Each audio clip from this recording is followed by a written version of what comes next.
오늘은 요셉의 생애의 일곱 번째 시간, 창세기 41장에 있는 내용을 기초로 해서 오늘 말씀을 전해드리도록 하겠습니다. 먼저 지난 시간에 우리 살펴본 내용을 잠깐 살펴보면요, 요셉이 왕의 죄수들을 가두어 두는 감옥에 갇히게 되었습니다. 그런데 고위직 그 관리가 두 명이 들어오게 되었죠. 잔 맡은 관원과 빵 굽는 관원이 이렇게 들어오게 되었는데, 이 사람은 파라오의 가장 측근에서 이렇게 섬기는 그런 아주 최고직 이 관리로 보시면 되겠습니다. 근데 이 사람이 같이 요셉과 있는 중에 꿈을 꾸게 되었어요. 꿈을 두 사람이 동시에 같은 날 이렇게 꿈을 꾸게 되었는데, 어떤 꿈인가 해서 굉장히 마음속에 근심함이 가득하고 있었을 때, 요셉이 이 사람들을 돌아보는 그런 내용이 기록이 되어 있습니다. 한 관원은 이런 꿈을 꿨죠. 포도나무 가지가 세 개 있는 그런 꿈을 꾸게 되었고요. 빵 굽는 자는 빵이든 바구니 꿈을 이렇게 꾸게 되었다, 이렇게 기록을 해주고 있습니다. 그래서 요셉은 이 꿈을 듣자마자 꿈을 해석해 주게 되는데요. 한 사람은 복직하는 꿈이었고, 또 한 사람은 사형을 당하는 그런 꿈이었음을 말해주고 있습니다. 이 꿈이 정확하게 요셉의 해석대로 이루어지게 되었고요. 이 잔 맡은 관원은 복직을 하는 일을 당하게 되었습니다. 그래서 요셉은 이 복직하게 되는 이 관원에게 자신의 이 억울함, 이 무지함에 대해서 탄원을 하게 되고요. 좀 이 감옥에서 자신을 빼내달라는 그런 부탁을 하게 됩니다. 그렇지만 이 관원은 복직하자마자 요셉의 일은 까맣게 잊어버린 거죠. 감옥에 있었던 일은 까맣게 잊어버리고 이렇게 살아가게 됩니다. 요셉은 자신이 꿈을 해석해준 이 사람이 복직을 하게 되니까 좀 기대를 가졌을 거예요. 이제 지금부터 이제 고생 끝, 좀 뭔가 좀 새로운 인생이 펼쳐지겠구나, 이런 생각을 가지게 되었는데, 날이 지나가도 도무지 소식이 없는 거죠. 소식이 없습니다. 아마도 이 기간이 요셉에게 있어서 가장 힘든 기간이 아니었는가, 이런 생각을 합니다. 형들에게 이렇게 버림을 받았고, 또 보디발의 집에 이렇게 종으로 이렇게 팔렸고, 또 감옥에서 죄수를 돌보는 그런 일을 하고 있었지만, 그것도 힘든 일이었지만, 아마도 참 꿈을 해석한 이후에 지금 사람들로부터 잊혀진 이 기간이 아마 가장 영혼의 깊은 밤을 보내는 기간이 아니었는가. 이 어떤 사람이 기대감을 갖게 되면요, 기대감을 가졌을 때 거기 기대감이 못 미쳤을 때에는 참 그 산이 높으면 골짜기가 깊다는 것처럼 굉장히 깊은 상실감을 아마 가지게 되었을 것으로 생각이 됩니다. 그렇지만 요셉은 이 성경 기록을 보시게 되면 이 힘든 기간에도 불구하고 이게 불평하거나 원망하는 일이 그런 내용을 전혀 찾아볼 수가 없습니다. 이 영혼의 이 깊은 밤이 어느 정도의 기간이 흘러가게 되었냐면 2년이라는 세월이 흘러간 거예요. 2년이라는 세월이 흘러가게 되었습니다. 그 내용이 41장 1절에 있는 말씀이 되겠습니다. 41장 1절 말씀을 보시게 되면 이렇게 기록이 되어 있습니다. 만 2년이 끝난 뒤에, 그러니까 요셉이 이 잔 맡은 관원의 꿈을 해석해주고 복직이 일어나는 이런 일어난 뒤에 만 2년이 지난 거예요. 정확하게 만 2년이 끝난 뒤에 이집트의 그 왕 파라오가 꿈을 꾸니라. 보라, 그가 강가에 서 있었는데, 꿈 내용이 지금 41장부터 시작이 되고 있습니다. 여기서 강이라고 그랬는데, 강은 어느 강일까요?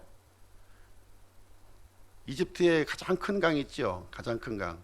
나일강이 가장 큰 강이고요.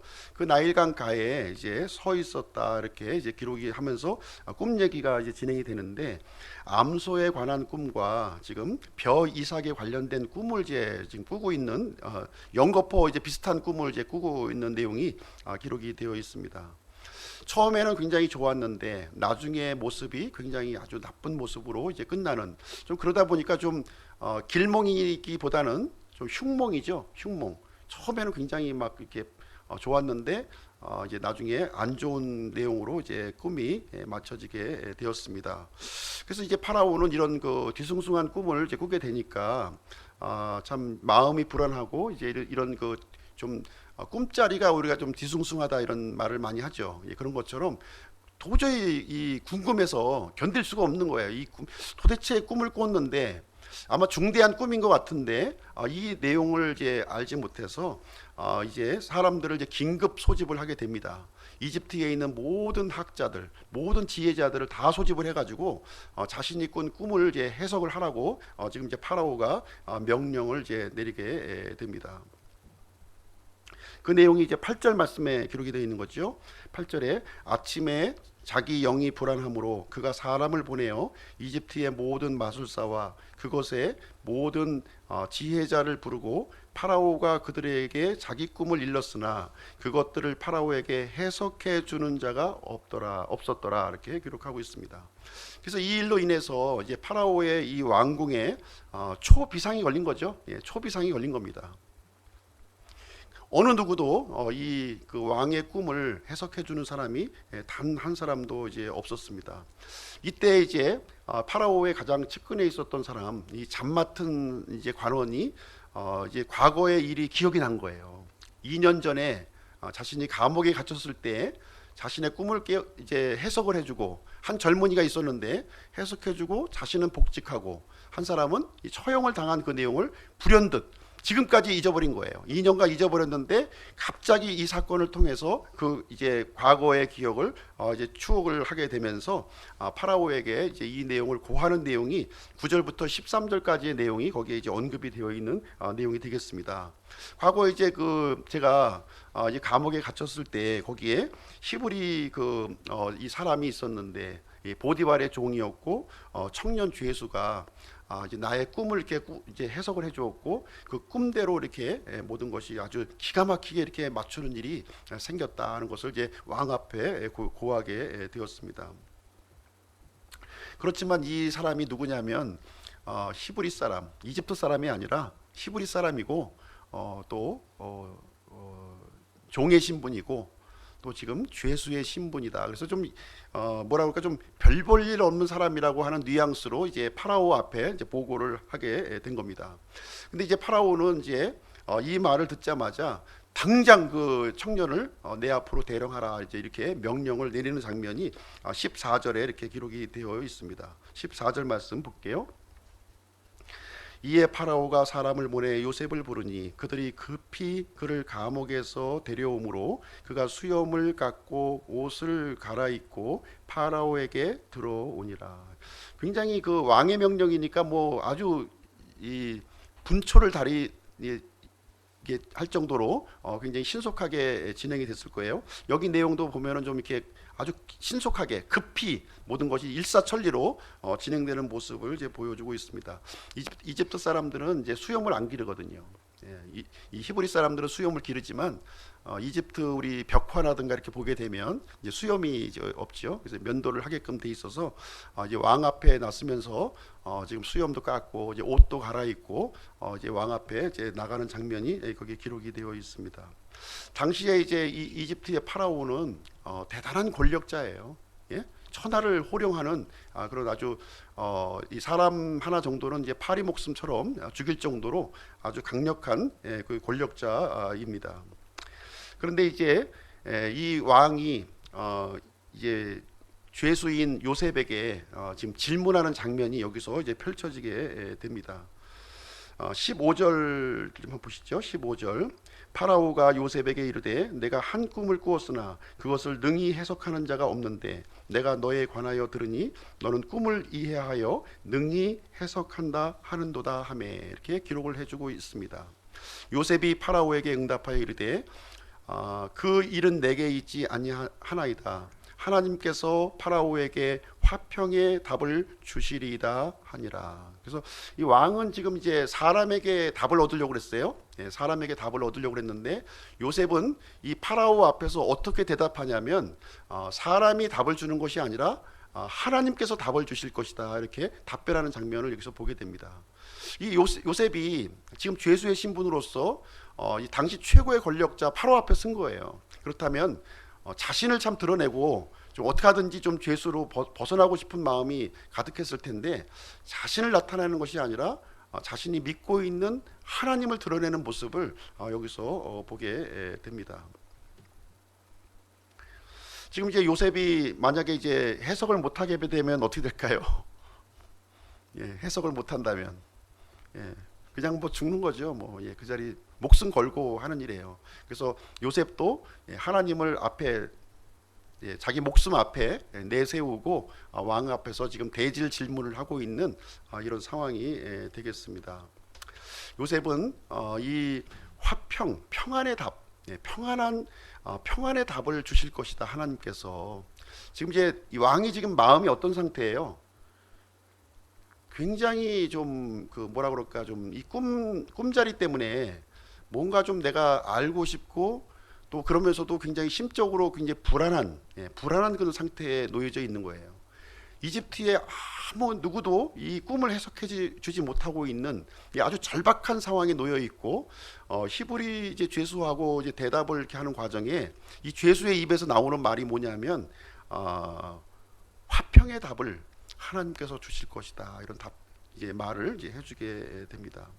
그러니까 이제 파라오가 자신이 꾸었던 꿈의 내용을 다시 한번 이 요셉에게 설명을 해줘요. 그 내용이 이제 17절부터 24절까지의 내용이 그 이제 이 암소의 꿈과 또 이제 그 벼이삭에 대한 꿈을 지금 이제 다시 한번 설명해주는 내용이 거기에 기록이 되어 있습니다. 이 요셉이 이 파라오의 꿈을 듣고서 25절부터 36절까지를 보시게 되면 요셉이 이 왕의 꿈을 이렇게 듣자마자 바로 즉각적으로 이제 답을 이제 꿈 해몽을 해주시는 거예요. 꿈 해석을 해주는 거죠. 꿈 해석을 해주고 뿐만 아니라 요셉은 꿈을 해석해줄 뿐만 아니라 이 꿈에 대한 대비책까지 여기서 이제 알려주는 내용이 여기서 기록이 되어 있습니다.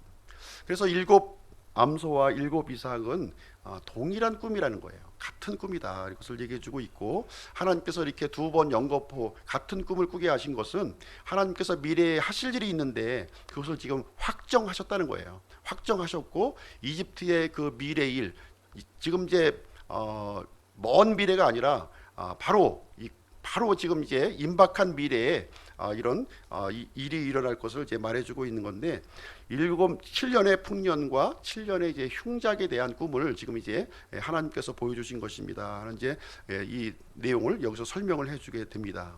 그래서 이제 7년의 풍작과 7년의 이제 흉년이 이제 일어나게 되는데, 7년의 이 흉년은 너무나도 극심해서 7년의 풍작을 완전히 잡아먹고, 그리고 나서도 이집트 이 전역이 멸망할 것입니다 하는 내용의 꿈이라는 거예요.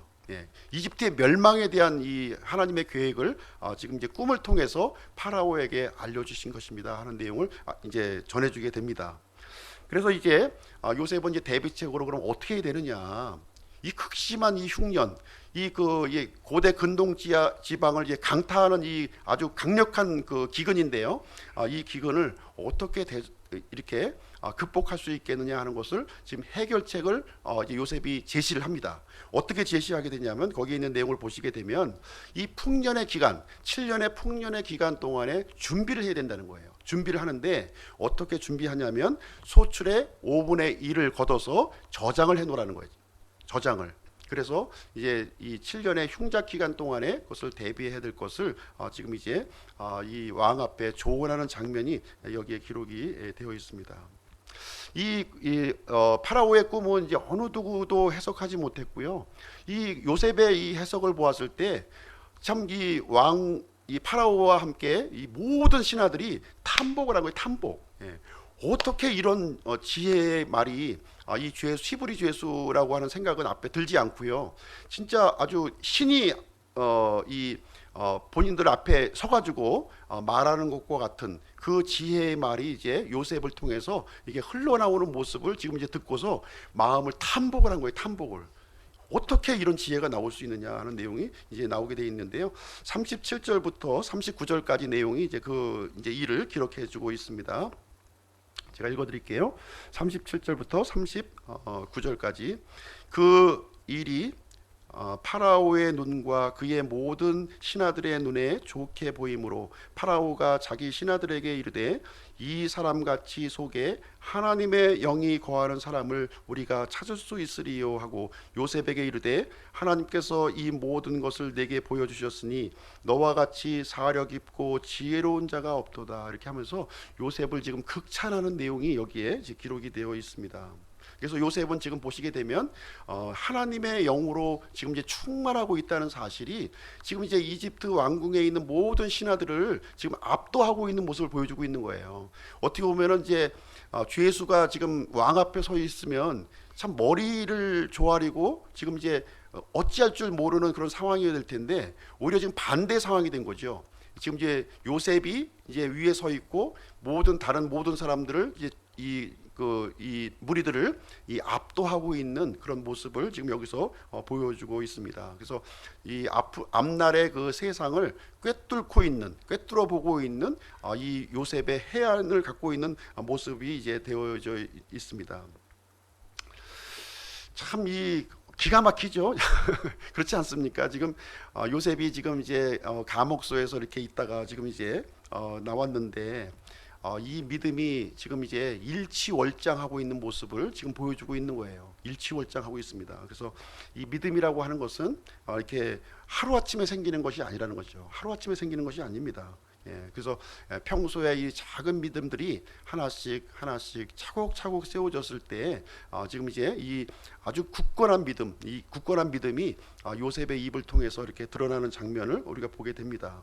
우리도 마찬가지인 것 같아요. 이 큰 믿음을 갖고 싶은데 어떻게 하면 좋겠는가? 큰 믿음 갖는 것은 하루아침에 이루어지는 것이 아닙니다.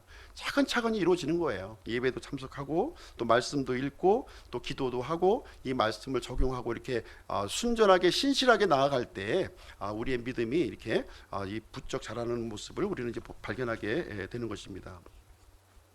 하나님께서는 모든 것을 이제 심은 대로 거두시는 하나님이에요. 심지 않고 거두려고 하는 것은 이것은 이제 강도의 심보인 것이죠. 그래서 하나님께서는 우리에게 은혜를 베푸실 때 무작정 베푸시지 않으신다는 거예요. 무작정 은혜 주세요 해서 받는 것이 아니라 은혜 받을 만한 합당한 그릇이 되었을 때 하나님의 은혜를 이제 담을 수가 있는 것입니다. 그릇을 엎어 놓았는데 아무리 은혜를 부은들 무슨 소용이 있겠어요? 다 흘러 넘쳐버리는 것이죠. 그릇을 이제 움푹하게 이렇게 간직했을 때 하나님의 은혜를 우리가 담을 수가 있는 것입니다.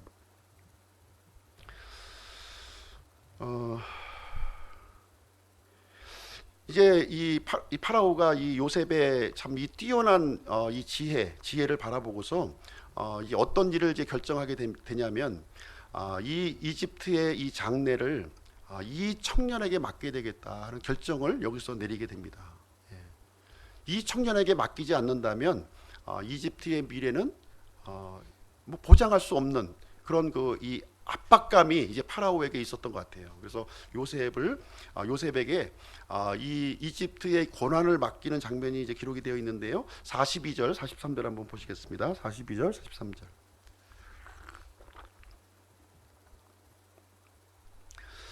자기 손에서 반지를 빼어 요셉의 손에 끼워주고 그에게 고운 아마옷을 입히며 금사슬을 그의 목에 걸어주고 자기가 소유한 둘째 병거에 그를 타게 하매 그들이 그 앞에서 소리 지르기를 무릎을 꿇고 절하라 하더라. 파라오가 요셉을 이집트 온 땅을 다스릴 치리자로 삼았더라. 이거 뭐 지금 이 죄수 정도 이렇게 뭐 사면하는 정도가 아니라 지금 어떻게 되는 거예요? 이집트의 2인자의 자리에 놓는 거예요. 파라오 다음 위치에 지금 놓게 되는데 지금 여기 보면은 이제 반지를 빼서 요셉의 손에 끼워줬다 그러는데요. 이 반지는 어떤 반지냐면은 당시 이제 이집트에서는 이제 이게 결제 문서가 이렇게 올라오면 지금 같이 이렇게 종이로 돼서 이렇게 올리는 것이 아니라 토판으로 이렇게 올립니다. 토판. 쐐기 문자 아시죠? 서령 문자 같은 거로 이제 꾹꾹꾹꾹 눌러서 하게 되면 진흙판으로 이렇게 올라오는 거예요. 굳기 전에 올라옵니다. 그러면 인장 반지로 꾹 하고 누르면은 결제가 되는 거예요. 예, 강력한 거죠. 이거는 뭐 이 이집트에 있는 이 돈이 이제 요셉의 손에 달려 있는 거예요. 이집트에 있는 모든 그 국고의 이 출납이 요셉으로 결제권으로 다 이제 왔다 갔다 할 수 있는 그 막강한 권한을 요셉에게 주어지게 되고요. 이 둘째 병거를 태운다고 하는 거는 이제 왕 다음에 그 이제 지금으로 얘기하면은 뭐 최고급 리무진을 이제 지금 이제 하사한 격이 이제 될 것입니다. 지금까지 어느 누구에게도 주지 않았던 권한이에요. 그 막강한 권한을 지금 이제 이 요셉에게 이제 쥐어주는 장면이 여기에 있고요. 그래서 요셉은 이 죄수의 옷을 이제 벗어버리고 어떤 옷을 입습니까? 총리의 옷으로 갈아입는. 참 요셉을 보면은 옷을 여러 번 갈아입었던 것 같아요. 그죠? 제일 처음에 입었던 옷이 뭐죠? 채색 옷. 그 다음에 어떤 옷이 또 입혀졌나요? 종의 옷. 그렇죠? 그 다음에 어떤 옷이 입혀졌나요? 죄수의 옷. 그리고 마지막으로 지금 총리의 옷이 입혀지는 모습을 우리는 이 내용을 통해서 보게 됩니다. 그래서 요셉이 이제 행차할 때 참 우리 물러거라 뭐 우리 사극 보면 나오잖아요. 물러거라 해서 이제 모든 사람들이 이제 무릎을 꿇고 절하는 일이 이제 여기서 이루어졌다 이렇게 기록을 해주고 있습니다. 그래서 44절 한번 보시면요. 44절 파라오가 요셉에게 이르되 나는 파라오니라 이집트 온 땅에서 내 허락 없이는 손발을 들 자가 없으리라 하고 최고의 권력을 요셉의 손에 주는 장면이 여기 기록이 되어 있습니다. 이 내용을 통해서 우리는 지금 이제 세 가지 포인트를 한번 생각을 해 보도록 하겠습니다. 첫 번째로 우리가 생각해 볼 것은 무엇이냐면 요셉은 이 역경이라고 하는 이런 그 과정을 통해서 단련된 믿음을 가졌다는 거예요. 이 역경, 이 고난을 이제 통과한 이 단련된 믿음을 가졌다 이렇게 말씀을 드릴 수가 있겠습니다. 대부분의 경우 이제 사람들에게 좀 이렇게 힘들고 어려운 일이 생기게 되면 어떻게 되죠? 힘들고 어려운 일을 부딪히면 대부분 이제 자포자기하거나 뭐 이렇게 참 망연자실 하는 것이 일반적인 이제 일이 되겠습니다. 갖고 있던 믿음도 잃어버리게 돼요. 참 이제 어려운 일을 당하기 전에는 굉장히 좀 믿음도 좋고 교회도 잘 나오고 교대 기도도 잘하고 이렇게 했는데 막상 나의 모든 것이 이렇게 무너져 내렸을 때에도 과연 하나님을 내가 신실하게 붙들 수 있는가 하는 것은 참 쉬운 일이 아니에요. 그렇죠? 쉬운 일이 아닙니다. 이제 하나님을 의지하기보다는 사람이나 환경을 의지하게 되고요. 좀 조바심이 막 생기죠. 참 이거 어떻게 하면 좋지 하는 이 조바심이 많이 생기고 또 심지어는 또 이제 화가 나기도 하는 거예요. 왜 나한테만 이런 일이 생기지? 불평과 불만과 원망이 이렇게 생기게 되는 것이 일반적인 사람의 그런 모습이 되겠습니다. 근데 요셉의 모습을 지금까지 쭉 살펴보았을 때 참 요셉은 최악의 시간을 보낸 거예요. 그렇죠? 17살 나이에 형들로부터 이렇게 그 종으로 인신매매 된 거잖아요. 인신매매가 돼가지고 또 이 종으로 죄수로 이렇게 살아가게 되는데 아주 극심한 이 고난을 겪었습니다. 어떻게 보면 욥이 고난의 사람인데요. 아마 욥보다도 더 힘든 삶을 살지 않았는가 하는 것을 요셉의 생애를 통해서 우리는 살펴볼 수가 있습니다. 그런데 이 요셉은 이 고난의 기간을 아주 성공적으로 잘 통과한 거예요. 참 쉽지 않은 기간이었고요. 굉장히 긴 기간이었고 좀 너무나도 어떻게 보면 단조롭기도 했고 또 힘들기도 했고 그런 기간이었지만 아주 성공적으로 통과한 모습을 우리는 보게 됩니다. 우리가 이제 보통 이제 귀금속을 만들 때 보면은 이제 재련의 과정을 거치잖아요. 재련 그렇죠?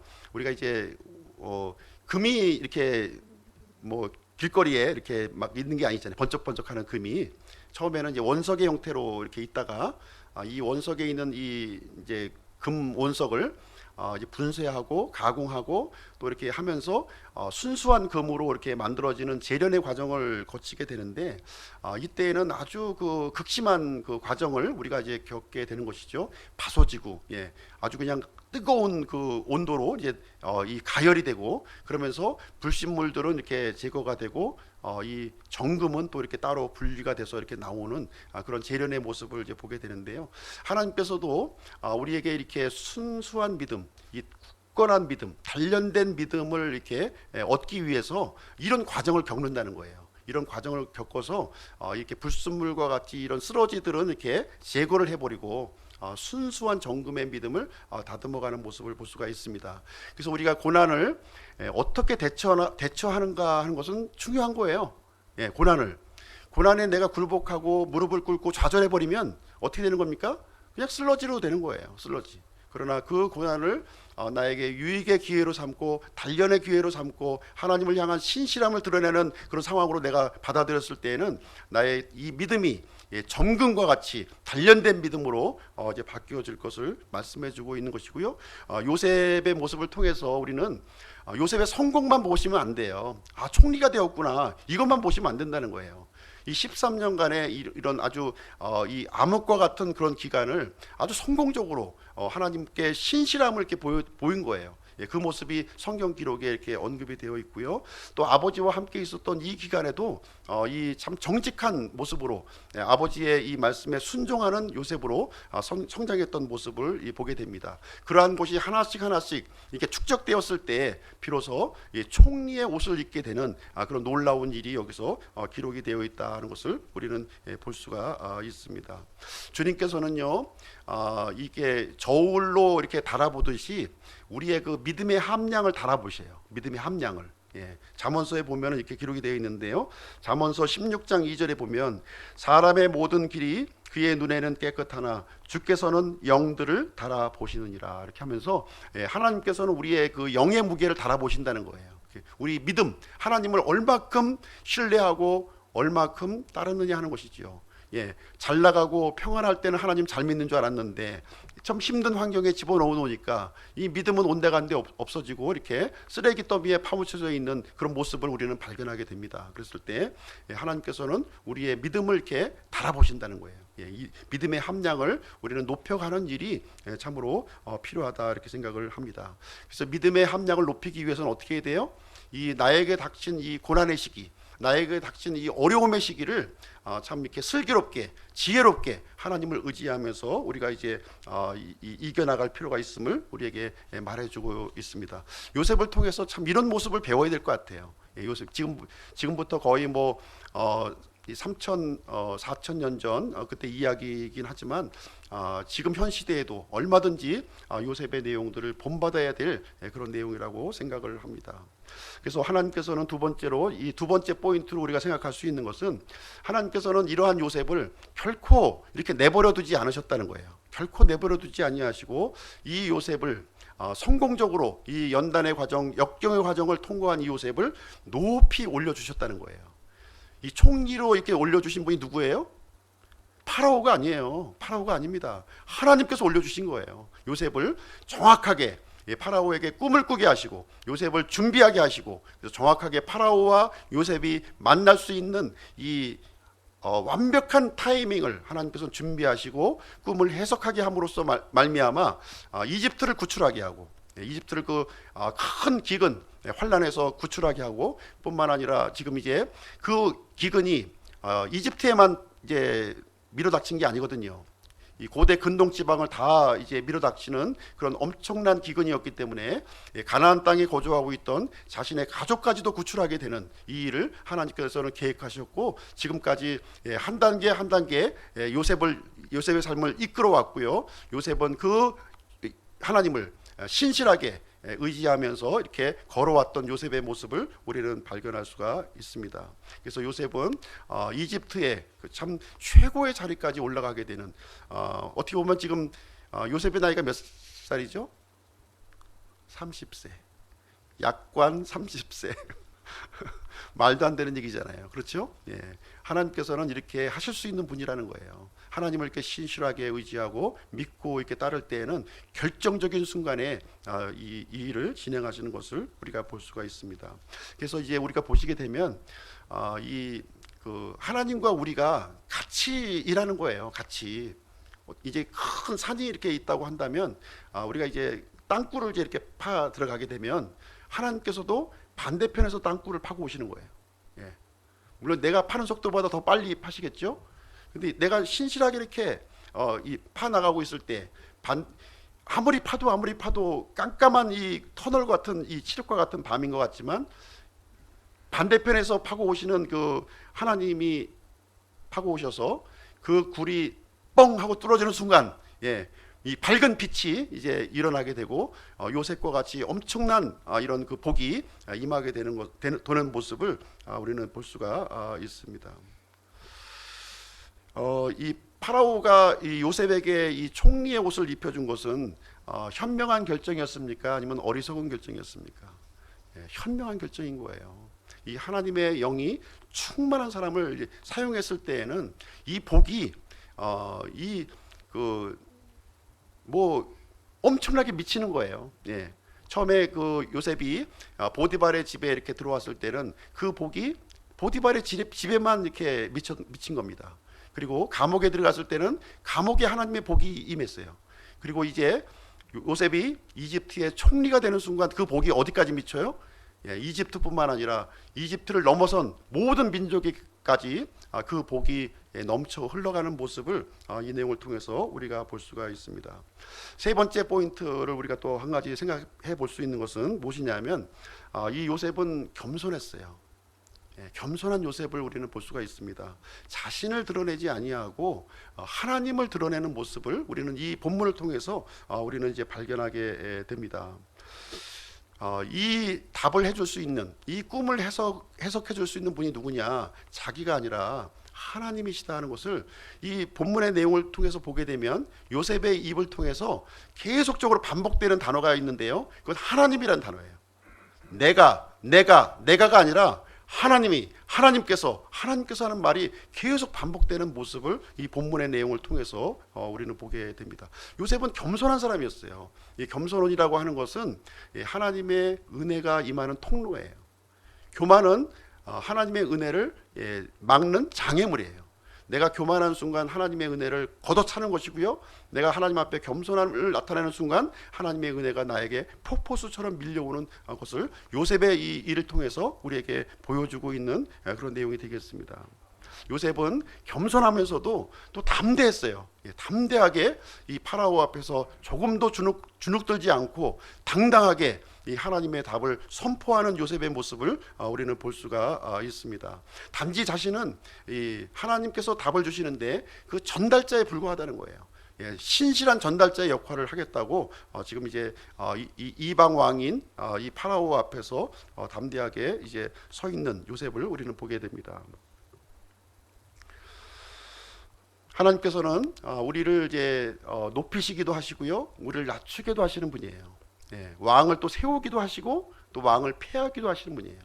또 나라를 세우기도 하시고 나라를 멸망시키기도 하시는 분이 누구냐? 바로 하나님이시다고 하는 사실을 성경 기록을 통해서 우리에게 알려주고 있습니다. 그래서 우리가 참으로 이렇게 붙들고 매달려야 될 분이 누구냐? 하나님이시라는 거예요. 하나님을 의지해야지 이런 이방 민족이나 우상이나 이런 사람들을 의지해서는 안 될 것을 성경은 일관적으로 우리에게 가르쳐 주시고 있는 그런 내용이 되겠습니다. 지금 요셉은 지금 파라오 앞에 서 있지만 절대로 파라오를 의지하지 않았어요. 자신이 믿고 있는 하나님을 의지하면서 당당하게 하나님의 뜻을 전파하고 하나님을 이렇게 거기에 서 있는 모든 사람들에게 이렇게 증거하고 있는 요셉의 모습을 우리는 보게 되는 것입니다. 결론을 내리도록 하겠습니다. 하나님께서는 나의 삶의 반대편에서 일하고 계신다는 거예요. 보이지 않아요. 보이지 않지만 나의 삶의 반대편에서 일하고 계세요. 그래서 내가 하나님 앞에 신실함으로 나아가게 되면 하나님께서는 내가 있는 그곳을 향해서 터널을 뚫고 오신다고 하는 사실입니다.